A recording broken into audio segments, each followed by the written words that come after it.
Kisoro District to be a beneficiary of the Development Response to Displacement Impacts Project, DRDIP, for hosting asylum seekers from the Democratic Republic of Congo. Honorable Esther Anyakun, the State Minister for Disaster Preparedness and Refugees, has revealed.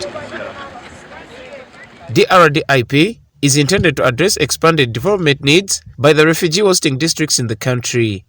Currently, the project addresses the unmet social, economic and environmental needs identified in the local host communities in 15 districts of Arua, Terego, Madi-Okollo, Koboko, Yumbe, Moyo, Obongi and Adjumani in West Nile, Lamwo in Acholi sub-region, Kiryando, Kikuube and Hoima in Bunyoro sub-region, and Isingiro, Kamwenge and Kyegegwa in southwestern sub-region. While flagging off a convoy of 407 asylum seekers from the Democratic Republic of Congo to Nakivale refugee settlement camp in Isingiro District, Anyakun revealed that the next phase of the project will see Kisoro and other refugee transit districts considered for their role they play in settling this category of people. Government is going to consider through the World Bank Phase 2 DRDIP project, Kisoro District, because it's the transit center where most of the asylum seekers are now coming through to get to settle in Uganda. So because it is a transit center, like last year, we had a very big influx of refugees coming from the RC Congo.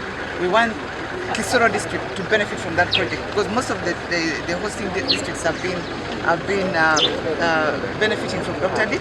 So as Kisoro, Bundubujo, all the transit districts are also going to benefit. And it's a very big multi-million grant from World Bank to the government of Uganda. She revealed that the current Nyakabandi Refugee Transit Center is fit for the fewer numbers that come there prior to their relocation to the settlement camps. But at the moment we are able to handle, and when we see the numbers are expanding, we shall definitely come back and be able to do the expansion.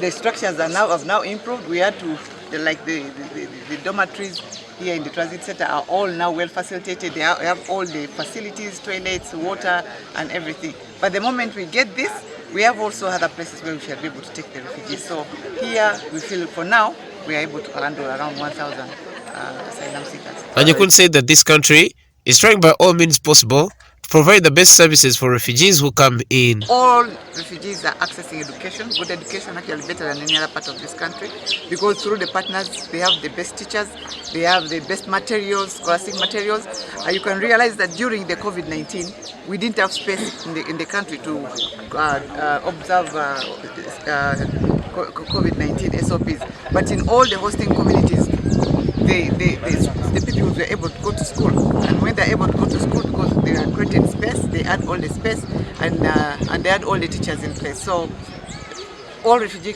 communities and also all the refugees are getting all the best in the best service in education and also other services that were pledged by the government of Uganda. She further noted that with the increasing unrest in the world, the country still faces a number of challenges while handling these people. From the time the Ukraine war broke out, we have been having a resource envelope reducing so much, because like last year alone we got almost around only 40% funding through UNHCR for the refugees. So the funding is going less and lesser, and when you look at now again another war broken in Sudan, we know again it's going to be very lesser for us, and we are expecting even Sudan asylum seekers in the country.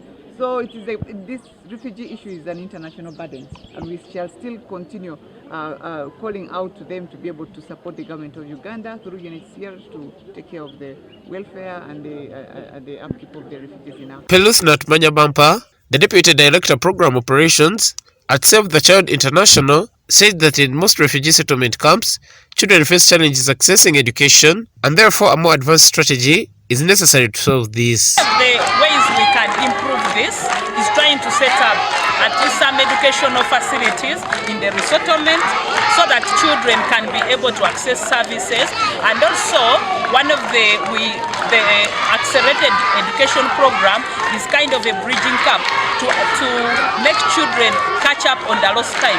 So if we can have government support but also funding to have many teachers in accelerated education program who can help children to catch up on the lost time when they are not having education, it can be helpful. So there is need for funding to be able to establish more schools in the resettlement center.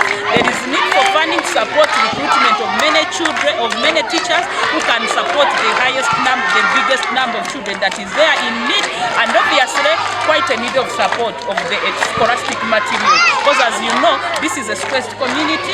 They do not, even the basic books, the reading materials, they are really quite lacking. So that will help for these children to be able to catch up with their education. Nyakabande Refugee Transit Center is currently a home of over 900 asylum seekers and continue to receive more people on a daily basis as fighting between M23 rebels and the government soldiers continue in the Eastern Democratic Republic of Congo.